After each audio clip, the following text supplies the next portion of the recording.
कि बलगल उला भी कमाल ही, कशफत दुजा भी जमाल ही, हसनत जमीओ खिसाल ही। आप इतना लिखते हैं और उसके बाद आपका कलम ठहर जाता है, आप रुक जाते हैं। आप सोचते हैं कि मैं इसके आगे लिखूं तो लिखूं क्या। आप फिर से कलम को उठाते हैं और लिखते हैं कि बलगल उला भी कमाल ही, कशफत दुजा भी जमाल ही, हसनत जमीओ खिसाल ही। कलम रुक गया, ठहर गए, सोचने लगे कि आखिर इसके आगे लिखूं तो क्या लिखूं। इसी फिक्र में, इसी टेंशन में आपको नींद आ जाती है, आप सो जाते हैं। अब ख्वाब में हुजूर नबी मुअज़्ज़म सल्लल्लाहु तआला अलैहि वसल्लम तशरीफ लाते हैं। कहें सुभान अल्लाह। हुजूर तशरीफ लाते हैं और फरमाते हैं, सादी आखिर बात क्या है, आखिर माजरा क्या है, तुम इतने परेशान क्यों हो। तो शेख सादी सिराजी रहमतुल्लाहि तआला अलैह अर्ज करते हैं, आका मैं आपकी बारगाह में नाते पाक लिख रहा हूँ, मगर मुझे आगे का मिसरा समझ नहीं आता कि आगे लिखूं तो लिखूं क्या। हुजूर फरमाते हैं, सादी तुम क्या लिख रहे थे, जरा पढ़ करके सुनाओ।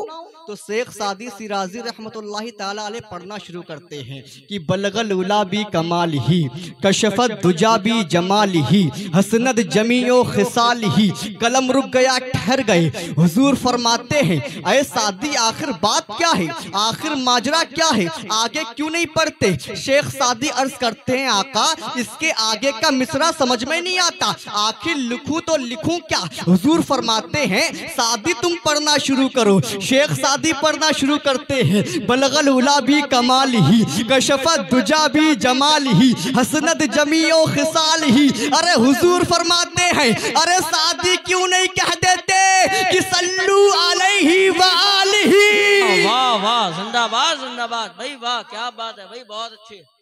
क्यों नहीं कह देते, क्यों नहीं कह देते सल्लू अलैहि व आलिही। आइए अपने उस नबी की बारगाह में खराज अकीदत पेश करते हैं जिनके बारे में अल्लामा जामी जब हुजूर की बारगाह में तशरीफ ले जाते हैं ना, तो तशरीफ ले जाने के बाद आप हुजूर की बारगाह में खराज अकीदत पेश करते हैं, कुछ लम्हा वहां ठहरते हैं।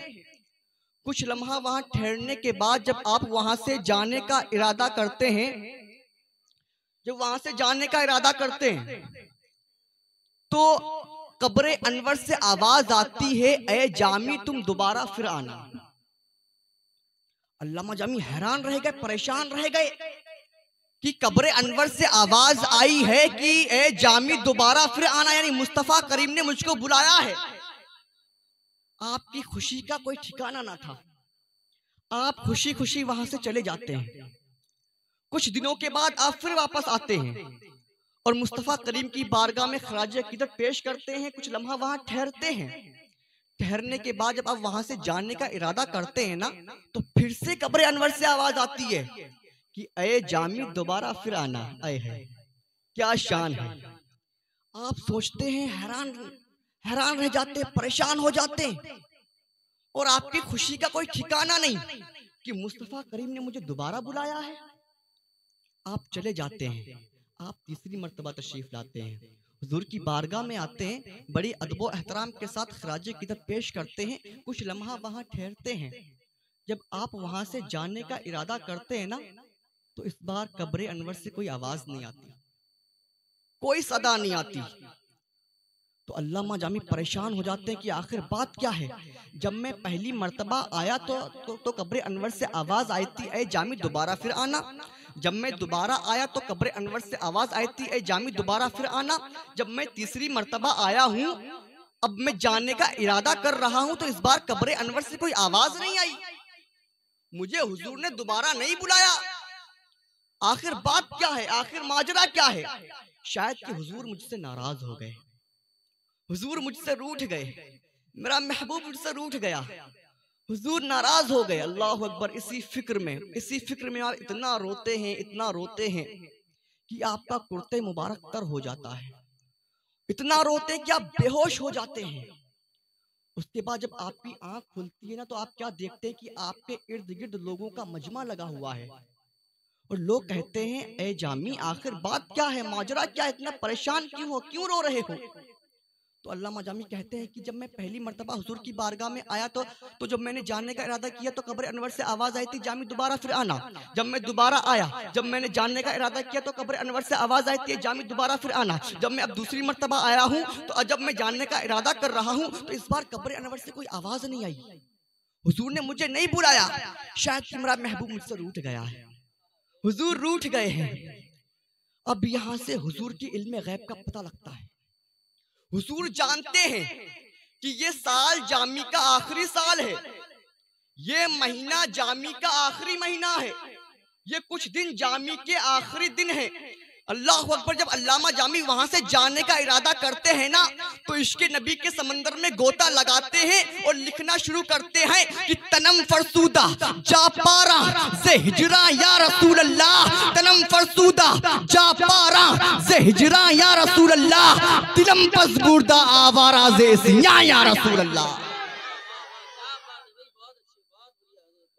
आप वहां से चले जाते हैं और कुछ दिन के बाद आपका इंतकाल हो जाता है।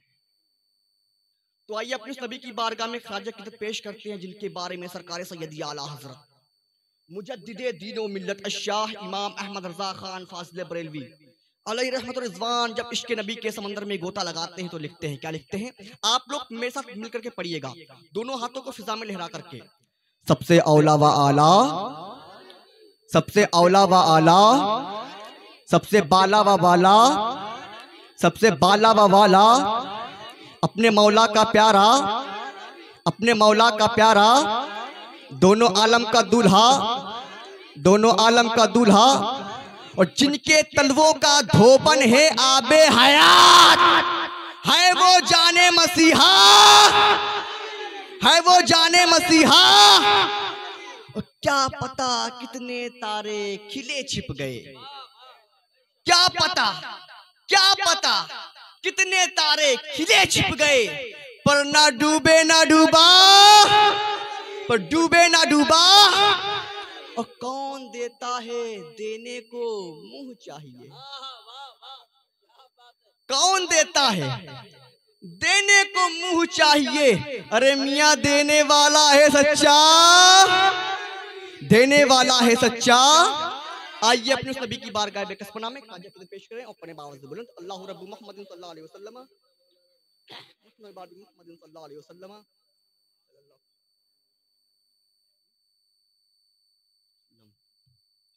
मेरी ऑपरेटर साहब से गुजारिश है, अपील है, रिक्वेस्ट है कि जो है साउंड की आवाज थोड़ा बढ़ा दें। दुरूद शरीफ पढ़िए अल्लाहु रब्बु मुहम्मदिन सल्लल्लाहु अलैहि वसल्लम, नहनु इबादी मुहम्मदिन सल्लल्लाहु अलैहि वसल्लम, सलातु व सलामुन अलैका रसूलुल्लाह सल्लल्लाहु तआला अलैहि वसल्लम।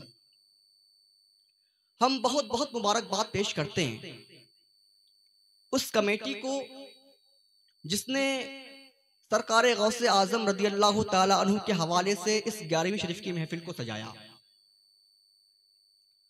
और इस कमेटी को जिन लोगों ने सजाया है हकीकत में उन्होंने नहीं सजाया। यहां आप मौजूद हैं, इस 11वीं शरीफ की महफिल में आप मौजूद हैं, हम भी मौजूद हैं। आप यहां सुनने की गर्ज से मौजूद हैं, हम यहां सुनाने की गर्ज से मौजूद हैं। तो यहां जो आप आए हैं आप अपनी मर्जी से नहीं आए, और हम जो आए हैं हम भी अपनी मर्जी से नहीं आए। और जो ये महफिल सजाई गई है ये भी अपनी मर्जी से नहीं सजाई गई। पता है क्यों? पता है? सरकारे गौसे आजम रदी अल्लाह ताला अन्हु इरशाद फरमाते हैं कि जब तक अब्दुल कादिर ना चाहे तब तक कोई बंदा उसकी महफिल सजा नहीं सकता, अपनी जबान से उनका जिक्र कर नहीं सकता। जब तक अब्दुल कादिर ना चाहे तब तक कोई बंदा अपनी जबान से मेरा नाम नहीं ले सकता, मेरा जिक्र नहीं कर सकता। तो पता ये लगा, मालूम ये हुआ कि जो आज 11वीं शरीफ की महफिल सजाई है कमेटी वालों ने, आप यहाँ सुनने के लिए आए हैं, हम सुनाने के लिए आए हैं। हम अपनी मर्जी से नहीं बल्कि सरकार गौसे आजम की मर्जी से आए हैं, है ना। हम सुन्नियों का ये अकीदा है अल्हम्दुलिल्लाह। अब कुछ अक्ल के अंधे शक्ल के गंदे एतराज करते हैं। क्या एतराज करते हैं?